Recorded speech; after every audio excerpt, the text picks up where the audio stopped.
अफ़सोसनाक ख़बर काज़ी अहमद खां मकिनियूं। काज़ी अहमद वेझो शादीशुदा नौजवान घर ॿाहिरां वण में फाहो खाई मुबैना तौर आपघात करे छॾियो आहे। ॻोठ मोहम्मद ख़ासकेली वासी 20 वरियनि जो अवेस ख़ासकेली फाहो खाई ख़ुदकुशी करे छॾी आहे। इतलाह ते पुलिस पहुची लाश खे खणाए ज़रूरी कार्रवाई बाद वारसनि हवाले कयो आहे।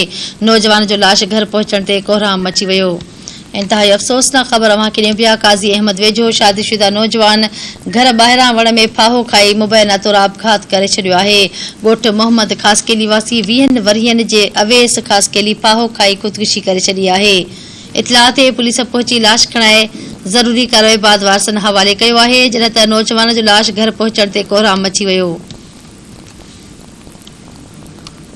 अफ़सोसनाक ख़बर अव्हां खे ॾियूं पिया। काज़ी अहमद खां काज़ी अहमद वेझो शादीशुदा नौजवान घर ॿाहिरां वण में फाहो खाई मुबैना तौर आपघात करे छॾियो आहे।